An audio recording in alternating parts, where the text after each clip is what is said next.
Dans cette vidéo, je te présente un tout nouveau business d'investissement. C'est un business qui a vu le jour début de cette année et il a un potentiel plutôt intéressant. J'ai décidé de débuter une enquête sur cette opportunité. Je te présente tout en détail juste après l'intro. Comme d'habitude, si tu aimes le contenu que je te présente sur la chaîne, pense à cliquer sur le bouton j'aime. Ça fait toujours plaisir et ça aide au référencement.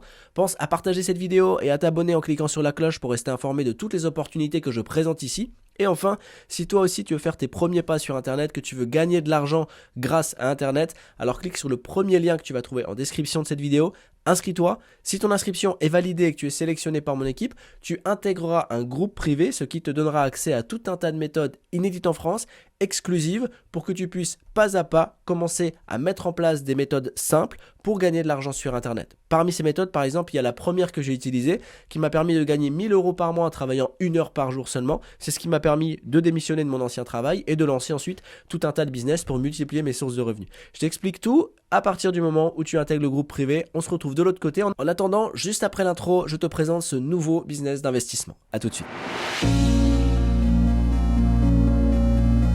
Si tu as l'habitude de suivre mes vidéos, tu le sais, jamais je débute une enquête sur un business d'investissement qui vient seulement de voir le jour, qui existe depuis quelques mois à peine. Pourquoi ? Tout simplement parce qu'on n'a pas assez de recul, on n'a pas assez d'éléments qui est mis en avant par l'opportunité elle-même qui nous permettrait de choisir une piste et d'approfondir une enquête. Ici, c'est différent parce que là, dans cette vidéo, je te présente bien une opportunité qui existe depuis quelques mois seulement, qui a été lancée depuis le début de cette année. Alors pourquoi je fais cet écart à la règle ? Tout simplement parce que cette opportunité-là, elle présente suffisamment d'éléments dès le début pour pouvoir mener une enquête. Donc on peut parler d'une certaine forme de transparence. Et c'est la première fois que je vois ça avec ce niveau de détail dans une opportunité d'investissement. Donc ça va me permettre de choisir une piste, de commencer à approfondir une enquête et de te la présenter dans cette vidéo. Alors bien sûr, ce ne sera pas la seule et unique vidéo autour de ce business. Il y en aura d'autres parce qu'il va falloir aller un peu plus loin dans l'enquête. Mais déjà dans cette première vidéo, j'ai pas mal de choses intéressantes à te présenter. Alors comme d'habitude, pour que ce soit simple et accessible pour tout le monde, je vais décomposer cette vidéo en plusieurs parties. Dans la première partie, je vais te présenter le business model de cette opportunité, savoir comment ça fonctionne et quel type de rendement on va pouvoir générer avec cette opportunité. Deuxième partie de la vidéo, c'est là que je vais te présenter le déroulement de l'enquête et les premiers résultats que j'ai obtenus avec mes recherches. Avant d'aller plus loin, je vais ouvrir une parenthèse qui va être utile surtout à celles et ceux qui me découvrent pour la première fois à travers cette vidéo. Sur cette chaîne YouTube, tu vas trouver tout un tas d'opportunités d'investissement. Alors, attention, c'est pas parce que je te présente une opportunité que je te conseille ou que je te recommande d'investir dedans. Généralement, c'est même plutôt l'inverse. Alors, je t'explique comment je fonctionne. Lorsque je débute une enquête, c'est soit moi qui ai trouvé une opportunité suffisamment intéressante pour débuter une enquête en toute autonomie, comme c'est le cas aujourd'hui avec le business que je te présente dans cette vidéo, ou alors c'est des abonnés qui sont intéressés par tel ou tel business et qui me demandent d'enquêter dessus. Et dans ce cas-là, je le fais pour eux. D'ailleurs, si tu as un business en tête sur lequel tu veux que j'enquête, n'hésite pas à me le dire en description de cette vidéo. Quoi qu'il en soit, lorsque je débute une enquête, l'objectif, c'est de faire en sorte de mettre en lumière tous les éléments de compréhension qu'il y a autour de l'opportunité, y compris les zones d'ombre, pour que à la fin, tu puisses faire un choix, tu puisses prendre une décision, que ce soit investir ou ne pas investir, mais dans un cas comme dans l'autre, le faire en connaissance de cause et que tu saches exactement dans quoi tu mets les pieds, quels sont les risques, etc. Quoi qu'il arrive, si tu décides d'investir dans telle ou telle opportunité, il faut toujours que tu le fasses en respectant la règle d'or de tout investisseur, à savoir investir uniquement ce que tu peux te permettre de perdre. Parenthèse close, on rentre dans la première partie de cette vidéo, celle où je vais te présenter le business model. Alors l'opportunité, comment elle s'appelle ? Elle s'appelle Ailis Trade. Donc on est, comme son nom l'indique, sur un business model autour du trading. Ça se fait beaucoup dans les business d'investissement. Dans toutes les enquêtes que je présente, il y en a énormément qui utilisent ce business model. On est sur alors il n'y a rien de révolutionnaire. Hein. On est sur du trading d'arbitrage, donc le fait d'ouvrir et fermer des positions très rapidement pour limiter les risques. En gros, hein, si on veut vulgariser les choses. Et on est sur un algorithme intelligent qui va trader à notre place. Donc en clair, on va confier de l'argent à la plateforme qui va, par l'intermédiaire de l'algorithme intelligent, se charger de faire du trading d'arbitrage pour ensuite nous reverser nos rendements. C'est aussi simple que ça. On verra qu'il y a quelques subtilités supplémentaires. Et donc, pour rentrer dans ces subtilités, je vais présenter le PDF qui est mis à disposition par l'entreprise elle-même. Donc, il y a certaines slides, comme d'habitude, qui sont du marketing que je ne vais pas présenter. C'est volontaire. Nous, on veut juste savoir comment ça fonctionne. Donc ici, on nous dit effectivement A-List Trade Limited, c'est une entreprise technologique qui fonctionne sur le trading d'arbitrage. Alors juste pour info, le PDF en temps normal il existe qu'en anglais. Je l'ai téléchargé, je l'ai fait traduire avec un outil en ligne. Donc si tu le cherches en français, tu ne le trouveras pas. Ici, alors on nous dit qu'il y a une adresse légale, donc le siège social qui est en Nouvelle-Zélande. Donc il y a différents documents qu'on va pouvoir regarder, vérifier dans la partie où je vais te présenter l'enquête. Ici, on nous explique que on va pouvoir avoir 220% de gains. Donc en gros, quand on va investir, l'investissement va travailler jusqu'à obtenir 220% de rendement.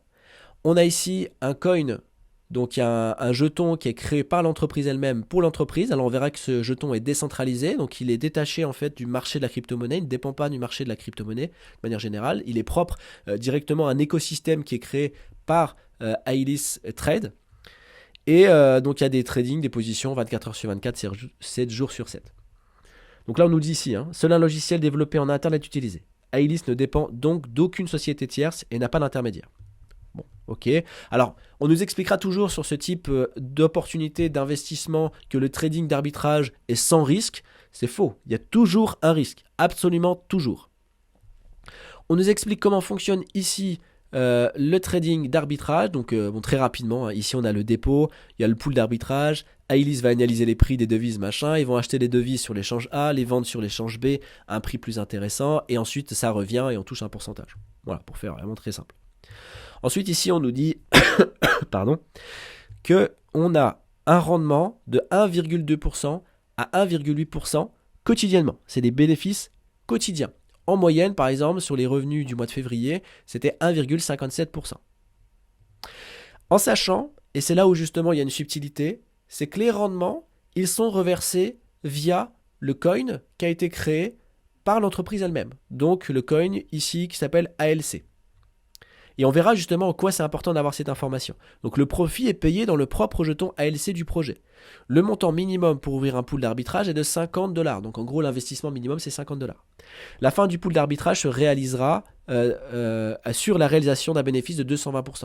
Donc lorsqu'on investit un certain montant, eh bien ce montant-là, il va travailler jusqu'à obtenir 220% de rendement. Ensuite, donc le jeton ALC, ça j'ai déjà expliqué très brièvement ce que c'est. On est sur quelque chose de décentralisé, donc qui ne dépend pas du marché de la crypto-monnaie, qui appartient directement à un écosystème qui est propre à A-List Trade.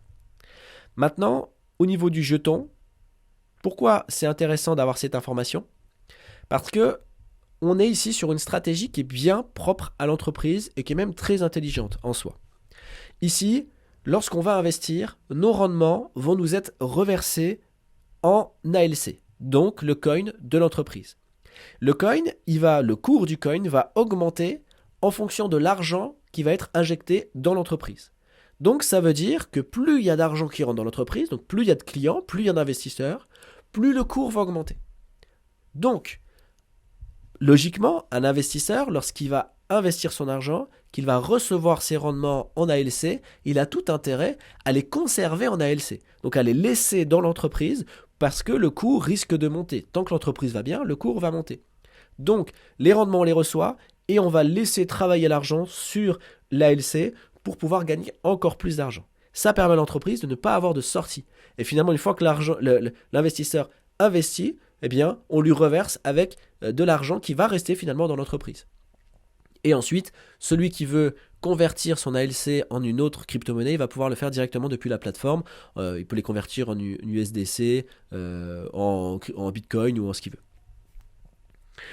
Donc on va s'arrêter là pour la présentation du PDF. C'est les éléments les plus importants qu'on a à connaître pour le moment. Et on va rentrer dans la deuxième partie de cette vidéo, là où je vais présenter donc le déroulement de l'enquête avec les premiers résultats que j'ai obtenus dans cette enquête. Donc on va commencer par aller visiter le site internet. Ok, donc là on est sur le site. Alors déjà, première chose, on a un design qui est plutôt sympa, un site qui est vraiment bien fait. Vraiment bien fait. Alors, je ne vais pas rentrer dans les détails, mais j'ai été regarder au niveau du nom de domaine en lui-même. Il a une très bonne réputation au niveau Google. Il a une très bonne réputation, ça veut dire que les concepteurs ont une bonne connaissance de ce que va être le SEO, le référencement et les règles de bienveillance au niveau du référencement. Donc c'est vraiment, vraiment pas mal. On va retrouver tout un tas d'informations différentes.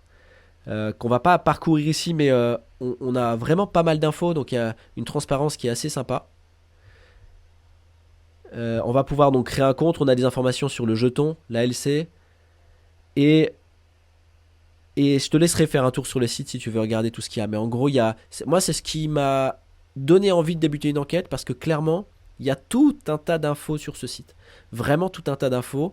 Il y a des informations sur le token, il y a des informations sur le business en lui-même, il y a des informations sur le fonctionnement finalement du trading, il y a des informations et des historiques du trade qui est effectué par l'algorithme. Bref, ça on va le revenir un peu plus loin en détail, mais on a tout ce qu'il faut au niveau information. Au niveau du nom de domaine, donc ailis.trade, il existe depuis le 21 novembre 2022. Donc ça correspond parce que l'entreprise finalement elle a été officiellement lancée à partir de janvier ou février 2023, ça je sais plus exactement. Donc là ici pas de souci. Au niveau de la création du compte, bon c'est pareil, c'est très propre, c'est très clair. On va retrouver tout un tas d'informations. Au niveau transparence, c'est très bon aussi. On a le cours du coin ici qui nous est donné là. D'après les recherches que j'ai fait il n'y a pas si longtemps que ça, il était à 0.10. Donc il a fait quasiment x2 déjà. Donc les personnes qui ont touché leur rendement et qui derrière ont laissé sur le coin, bah, ça a fait quasiment x2. Donc ça, c'est à prendre en considération aussi. Donc ouais, vraiment c'est très... on sent que le site il est réfléchi et c'est pas fait par des amateurs. C'est pas fait par des débutants. Je pense même honnêtement que les gens qui sont derrière ce business là n'en sont pas à leur premier business similaire. Alors d'ailleurs en parlant de ça, au niveau du SEO, sur le site, lorsqu'on va dans la partie nouvelle ici, on va retrouver donc les dernières nouveautés, les dernières actualités autour du business. Et là, on voit que le CIO, pour la première fois, donc le 10 mars 2023, s'est adressé via YouTube, a fait un communiqué sur YouTube. Donc j'ai regardé la vidéo, j'ai été voir un petit peu ce qu'il en était, pour avoir des informations sur ce CIO. Alors, c'est là où justement, ça manque de transparence, parce qu'on a assez peu d'informations sur cette personne. On nous explique que le CIO s'appelle Monsieur Daniel. Alors on n'a pas de nom de famille directement, c'est seulement lorsque j'ai été recherché directement dans les papiers de l'entreprise, donc l'enregistrement de la compagnie, que j'ai retrouvé qui s'appelle Daniel Moore. Alors justement, j'ai fait plusieurs recherches sur cette personne, elle est inexistante sur Internet. Que ce soit sur un moteur de recherche russe, ou Google ou n'importe quoi, on ne le retrouve nulle part, en tout cas sous le nom Daniel Moore. J'ai fait des recherches ici en inversant la recherche, on peut le faire ça sur Google, c'est-à-dire qu'on inverse la recherche ici, on prend la photo et on regarde s'il trouve quelque chose de similaire. Il m'a absolument rien trouvé, rien de trouvé qui concerne cette personne, si je vais ici recadrer un petit peu, pour qu'il me retrouve éventuellement cette personne sur internet. Il n'y a aucune photo similaire de lui sur internet. Lorsque avec la photo, il retrouve bien ici Ailis Trade, donc il comprend que voilà, on l'a retrouvé sur l'image ici de la vidéo, mais sinon il existe nulle part ailleurs. Quand on voit ici les photos, il n'est pas dessus. J'ai regardé aussi au niveau de sa signature, j'ai retrouvé sa signature sur des documents lors de l'enregistrement de l'entreprise. Sa signature, bon, elle existe nulle part non plus. Il n'y a aucune photo, ni aucun texte, ni quoi que ce soit sur internet avec sa signature. Donc clairement, j'ai fait beaucoup de recherches sur lui, je n'ai absolument rien trouvé. Il n'existe pas, ce visage-là n'existe pas avec le nom Daniel Moore, en tout cas sur internet. C'est la première fois qu'on le voit ici avec ce business. Alors est-ce que c'est positif ou pas? Il y a deux écoles en fait. Il y en a certains qui vont dire bah oui parce que finalement il n'a pas de casserole. Et d'autres qui vont dire bah ouais mais c'est quasiment impossible qu'une personne soit totalement inexistante sur internet. Sauf si c'est une identité créée. Voilà, il y a deux pistes possibles. Et donc ça c'est des choses que je rechercherai un peu plus précisément dans les prochaines vidéos. Ensuite, au niveau de la compagnie, ici on retrouve des informations directement sur le site. Donc c'est pour ça que je parle de transparence. Sur le site, on va pouvoir vérifier l'entreprise, on va pouvoir ouvrir les documents. Alors j'ai ouvert les documents qui sont présentés, je suis allé un peu plus loin que ça pour vérifier si ces documents étaient vraiment légitimes et qui étaient réels. Là je suis sur le site ici de la Nouvelle-Zélande, donc c'est une entreprise qui est créée en Nouvelle-Zélande. Et effectivement, l'entreprise est bien enregistrée en Nouvelle-Zélande avec ici le nom Daniel Moore. Et tout est ok à ce niveau-là. Donc l'entreprise elle est bien enregistrée. Ici on retrouve le certificat validé par le directeur avec la signature ici de Daniel Moore. Ici, encore une validation de la confirmation que l'entreprise est bien enregistrée en Nouvelle-Zélande.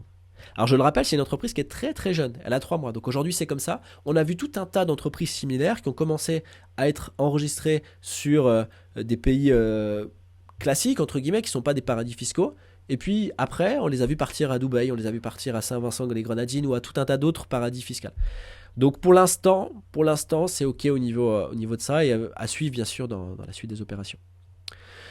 Ensuite, autre point qui est très très intéressant, mais vraiment très intéressant, c'est que sur le site et aussi sur l'espace membre, on a un historique des trades qui est effectué par l'algorithme.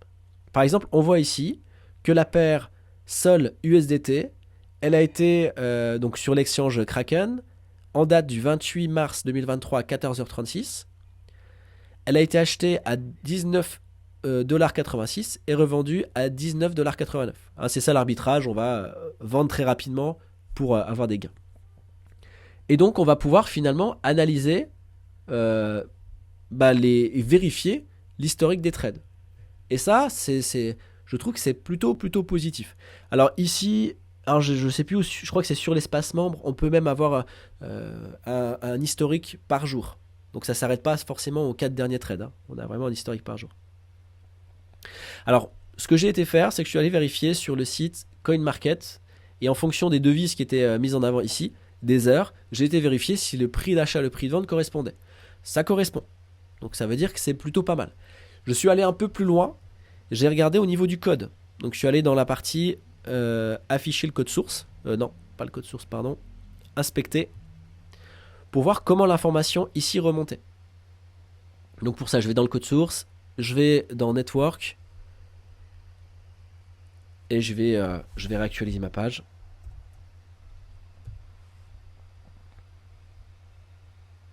Donc je laisse actualiser toute la page. Ensuite, on va tout en bas et on va rechercher ici les derniers deals. Alors par exemple ici, API Last Deal. Je vais aller dans Preview et il nous met en fait le deal. Là par exemple, ETH USD, donc c'est lequel? C'est celui-ci. Kraken, Binance, acheté à 1732,93 et vendu à 1735. Ok, donc c'est celui-ci. Donc là, j'ai toutes les informations qui reviennent là.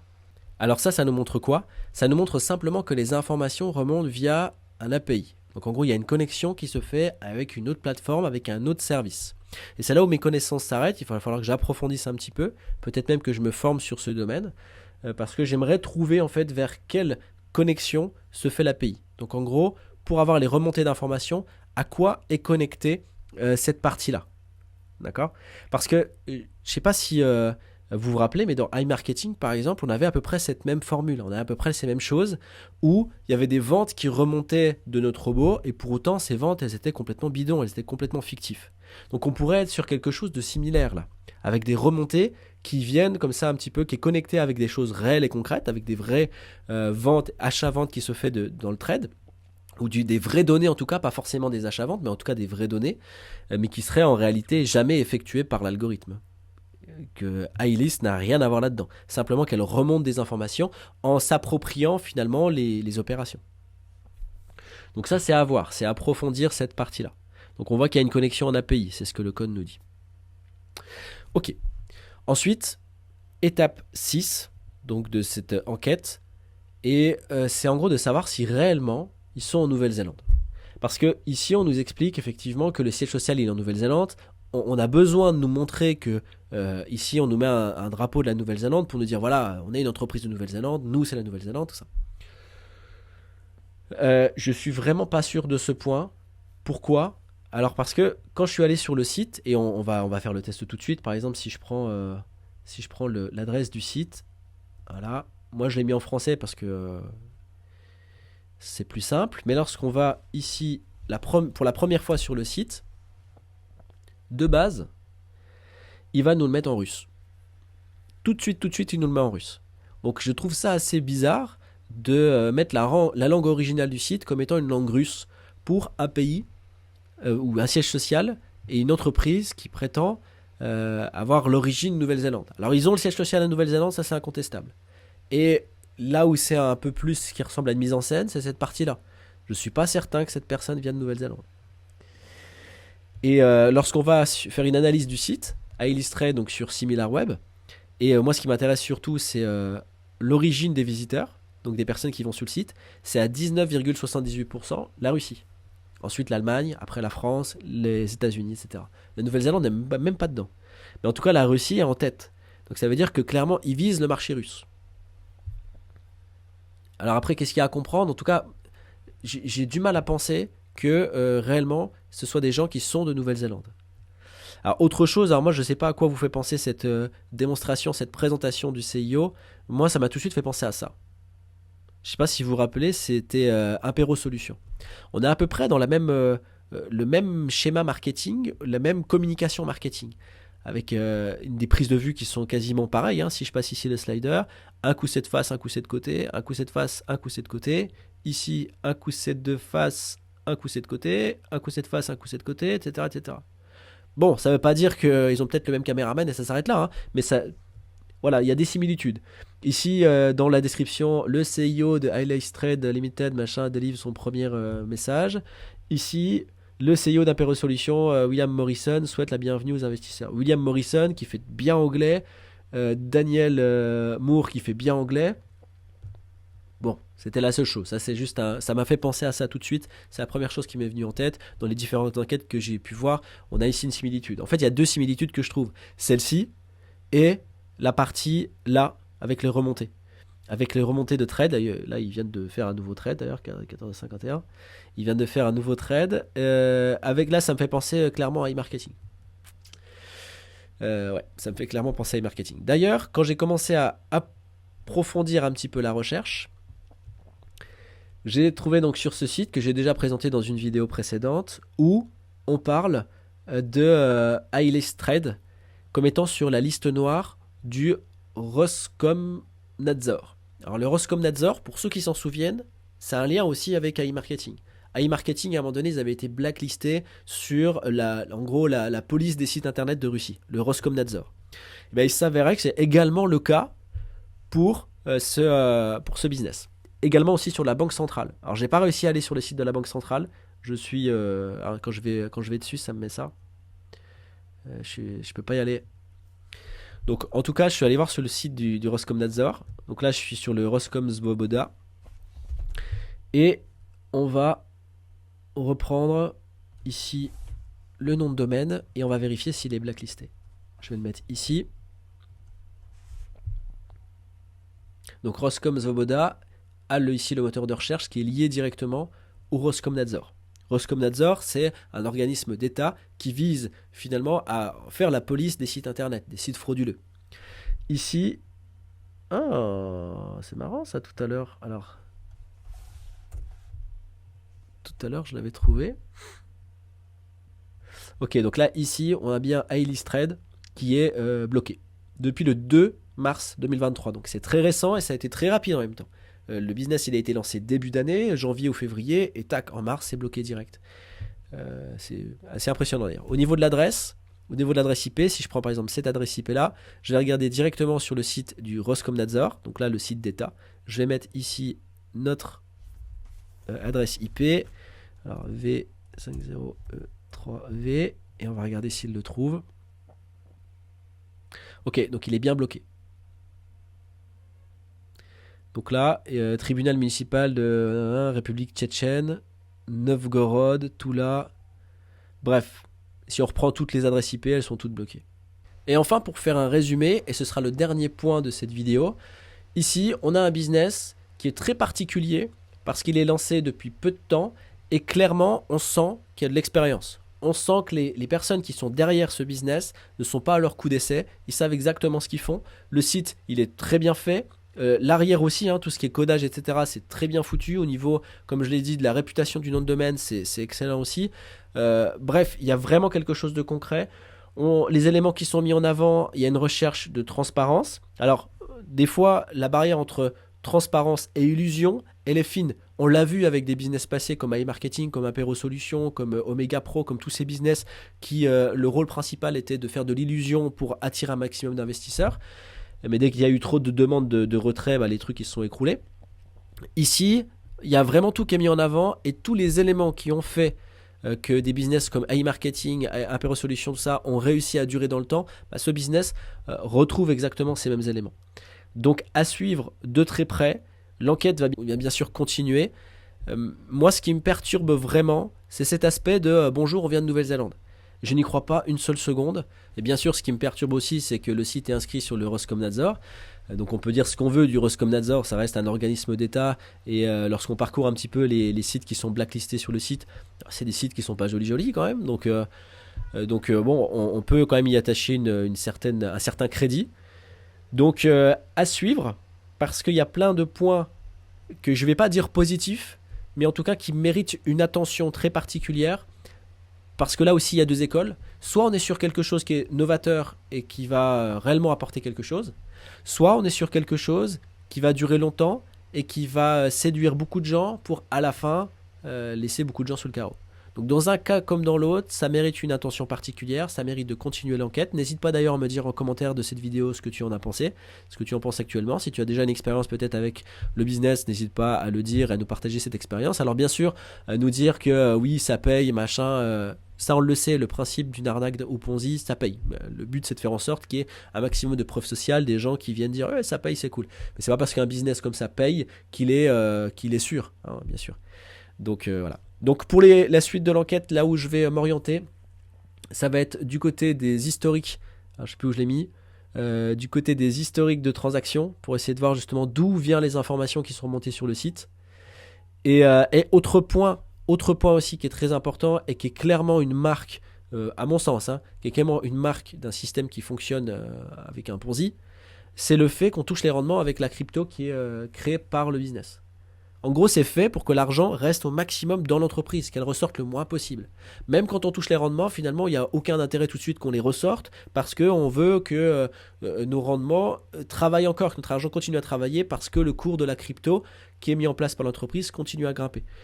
Donc finalement, c'est une stratégie qui est propre au Ponzi, quoi. Faire en sorte que l'argent ne sorte pas, qui est donner tous les arguments donc les arguments financiers, pour que les gens laissent leur argent aux mains de l'entreprise. C'est ce qu'avait fait AI Marketing. Je reviens souvent à AI Marketing parce que la méthode me fait penser à AI Marketing.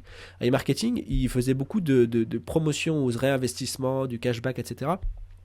Donc c'est une manière intelligente finalement de faire en sorte que l'argent ne sorte pas. Et là, on est un peu sur la même dynamique. Donc à suivre. Dans tous les cas, bien évidemment, des business d'investissement, il y en a tout un tas. L'idée quand on veut gagner de l'argent sur internet, qu'on veut avoir des revenus passifs, c'est de ne pas commencer par les investissements. On investit généralement quand on a entre guillemets trop d'argent. Comme je l'ai expliqué, la règle d'or c'est investir uniquement ce qu'on peut se permettre de perdre. Ce qu'on peut se permettre de perdre, c'est de l'argent finalement qui ne nous sert pas au quotidien et qu'on n'a pas prévu pour encadrer d'autres projets. Donc l'idée, lorsqu'on veut atteindre une indépendance financière, c'est de mettre en place des méthodes sûres qui permettent concrètement par le travail de gagner de l'argent. C'est ce que j'ai fait à mes tout débuts, j'avais absolument aucune connaissance. J'ai lancé une méthode qui m'a permis de gagner 1000 € par mois en travaillant 1 heure par jour seulement. C'était sur mon temps de travail, sur mon temps de pause repas plutôt, parce qu'à l'époque j'étais salarié. C'est cette méthode qui m'a permis de démissionner pour ensuite lancer tout un tas d'autres business, diversifier mes sources de revenus, avoir justement plusieurs argents qui rentrent, plusieurs sources de revenus qui me permettent d'augmenter mon capital pour ensuite pouvoir envisager des investissements. Ce type de méthode, tu peux toi aussi y avoir accès. Pour ça, il te suffit de cliquer sur le premier lien que tu vas trouver en description de cette vidéo, de t'inscrire. Si ton inscription est validée et que tu es sélectionné par mon équipe, tu auras accès à tout un tas de méthodes qui sont inédites en France, qui sont exclusives et qui vont te permettre de faire tes premiers pas dans l'atteinte de tes objectifs, que ce soit du complément de salaire ou de la recherche d'indépendance financière. Et je suis là dans ce groupe privé pour t'aider, pour t'accompagner.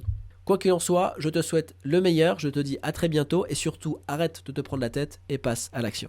Ciao.